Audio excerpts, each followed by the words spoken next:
Sous la direction de Jean-Willy Birosako, ministre d'État chargé du DDR, accompagné de Gateli Zenaïd, chef adjointe de la section DDR de la MINUSCA, une mission conjointe de la section DDR de la MINUSCA, représentée par Laurent Rudasingwa, représentant résident adjoint du programme des Nations Unies pour le développement en abrégé PNUD en Centrafrique, et de Boris Martial Ngwangouni, représentant résident de la Banque mondiale en République centrafricaine, a séjourné du 16 au 18 novembre 2022 dans la Haute-Coteau. Cette mission avait pour objectif de visiter les travaux réalisés par la section DDR de la MINUSCA à Bria dans le cadre du programme CVR et du projet de réintégration des ex-combattants en abrégé PREC sur financement de la Banque mondiale en faveur de la population de Bogon 1, de Samwandia et d'évaluer les besoins de la population afin de donner une réponse adaptée.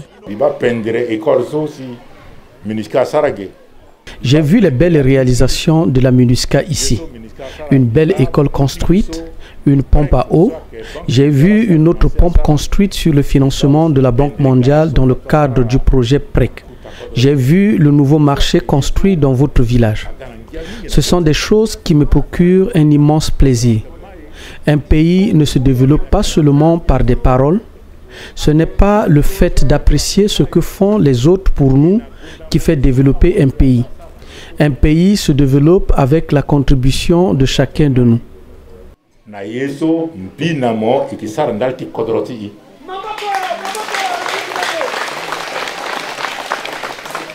À travers le programme de la réduction des violences communautaires, la mission a construit dans le village Bogon 1 un marché rural communautaire afin de permettre à la population d'évacuer leurs produits agricoles et recevoir des commerçants venus d'ailleurs vendre des produits de première nécessité. Autre réalisation, la construction d'un forage communautaire inauguré par Jean-Willy Birosako, ministre d'État chargé du DDR. Le projet a également permis la construction des 2 écoles primaires, d'un centre d'isolement et de prise en charge des patients de la Covid-19.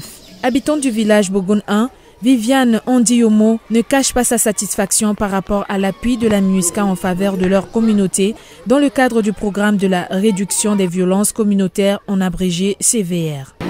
Je déborde de joie parce que la MINUSCA nous a construit un marché, des pompes, des salles de classe. La MINUSCA a beaucoup fait pour nous. Elle a même construit une maison pour notre organisation OFCA. Nous sommes très contents et remercions la MINUSCA. Merci Nalo. La population de la sous-préfecture de Samwandia, située à 329 km de la ville de Bria, qui, depuis 16 ans, n'a reçu aucune visite ministérielle, a réservé un accueil très chaleureux à la délégation conduite par le ministre d'État en charge du DDR, Jean-Willy Birosako. Malgré un soleil ardent, les femmes, les jeunes, les enfants ont exprimé leur joie à travers des chansons composées au nom de la paix et exprimé des remerciements à l'endroit de la MINUSCA qui, selon eux, les a libérés du joug des groupes armés et développé leur localité à travers des activités génératrices de revenus, telles la fabrication de la commercialisation de savons artisanaux, du pain et de briques pour la construction de bâtiments.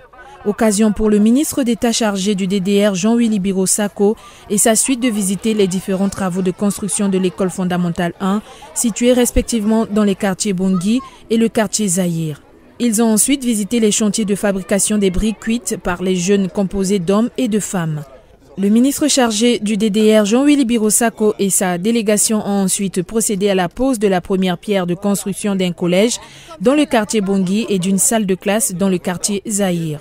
Rassemblés devant la mairie de Samwandia, sous le son de tam-tam et d'enchantement de la population, le ministre d'État chargé du DDR et sa délégation ont visité les stands de femmes qui ont exposé leurs produits composés entre autres de savons artisanaux et du pain. Après des mots de remerciement des autorités locales, des associations des femmes, des jeunes, Laurent Rudasingwa, représentant résident adjoint du programme des Nations Unies pour le développement en abrégé PNUD en Centrafrique, également membre de la délégation, a tenu à rassurer la population de la nouvelle synergie entre son institution, la Banque mondiale et la MINUSCA au bénéfice de la population.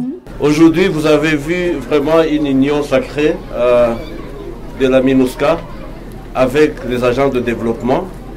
Parce que nous devons travailler en tant qu'une seule famille pour pouvoir construire à ce qui existe, qui est déjà très avancé.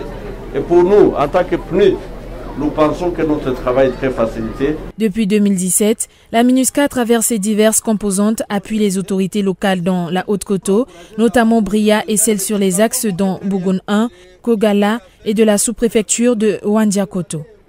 La section DDR, à travers le programme de la réduction des violences communautaires et celui de la réintégration socio-économique des ex-combattants, a enregistré des succès en mettant notamment à disposition les infrastructures pour la résocialisation, la sensibilisation et la formation professionnelle des ex-combattants. Rappelons qu'en marge de cette mission conjointe, une rencontre entre les autres partenaires au développement, à savoir le PNUD et la Banque mondiale, a été présidée par Bara Dieng, chef du bureau régional de la MINUSCA de Bria, en présence du ministre d'État chargé du DDR, accompagné de la chef adjointe de la section DDR de la MINUSCA, Gateli Zenaïd, du préfet de la Haute-Koto, Evaris Binginindi. Des engagements fermes ont été pris afin de créer une synergie d'action avec la MINUSCA au profit de la population de la Haute-Koto.